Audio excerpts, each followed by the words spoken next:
Just when we thought we were all done obtaining forgotten knowledge, just a couple last questions linger, everyone. Are bulbous lightbugs the new mobs to light our way, and could naked mole bats actually lead to the ultimate wolf gang? Well, we'll see about all that. What I really just wanted to do was spend one final video discussing two mobs that I myself have learned more about since the initial release and what you guys have been asking for. So, let's get to it. And as we should know by now, if we want anything to do with either of these mobs, we will be having to travel down under to Don't Starve Together's newest biome, the Lunar Grotto. Now, in newly generated worlds, the grotto will be connected to our blue mush tree forests. However, in already pre-existing worlds, the two new biomes will be retrofitted in, and a new wormhole somewhere in the caves is actually going to be the thing to bring you to them. And folk have been also asking about that for 2 weeks, so there you go. There's your final answer. But let's talk bulbous lightbugs, because these little guys actually spawn from light flowers. However, the light flowers of the Lunar Grotto aren't actually light flowers that we know. Bulbous lightbugs will also always look to return to these pseudo-light flowers after a little while of flying around too. But they'll also be right back out and flying in but a couple minutes. That said, we can force them out by simply picking the light flowers, and here is where we can start talking about hoarding them and then using them for our needs. For you see, when you catch a bulbous lightbug with a bug net, up to 3 others nearby will begin to follow and orbit around you. And in the long run, depending on world generation, you really could be walking out of here with just lots of light bugs in your inventory, and that's going to be important. But before we get to that, allow me to reiterate this because it could be very important. Yes, the bulbous light bugs will continuously follow you practically forever, because the only place they can't follow you is out of the caves. But there's a very obvious way around that, and I'm sure you already know what it is.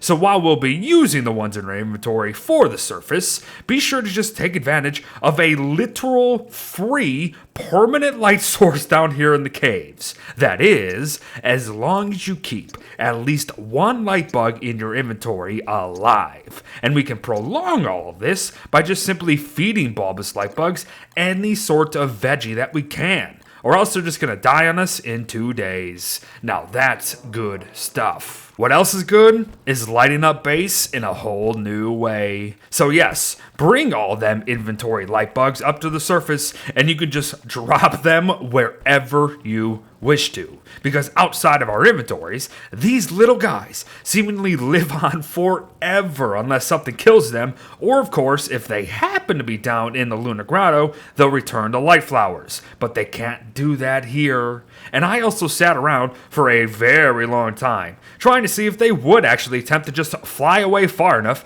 to make dropping them kind of worthless in the long run. However, it really appears to me that they try to stick around to their initial dropping point, so that is very good for us. So with all of that, let's just leave it with 2 last notes. Just like how having light bugs in our inventories in the caves is going to cause 3 others to follow us, why not just have the same bloody thing happen up above? Yes, folks, a free, quote-unquote, permanent light source bright enough to stave off Charlie that actually originates from a lunar biome? Oh boy, Charlie has got to be pissed. But the point is simple, folks. All you need to do is grab 4 light bugs, drop 3, keep 1, and you literally have permanent light. It's kind of insane. And yet, arguably the best part of all this is that if light bugs die or get too far away from their light flowers, they will begin to regrow in but 12 days. Meaning, yes, you could potentially come down here, gather all the ones you want, then go up,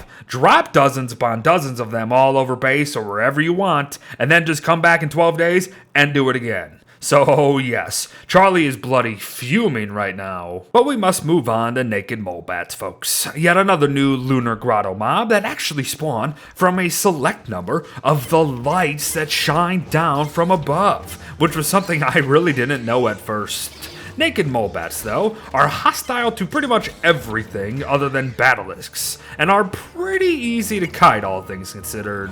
It does seem that you do gotta get pretty close for them to actually go for a bite, but at only 150 health and 30 damage, they really are not that bad at all. But they drop matzo meat 66% of the time, guano seemingly all the time, and their very own nostrils 33% of the time. And yes, these naked nostrils restore 12.5 hunger, minus 10 sanity, and 3 health when raw, but those stats will actually rise to 18.8 hunger, 0 sanity, and 8 health when cooked, which is truly not bad. And while there's more to talk about on them noses, we must note that mole bats occasionally fall asleep and form things called naked mole bat burrows here.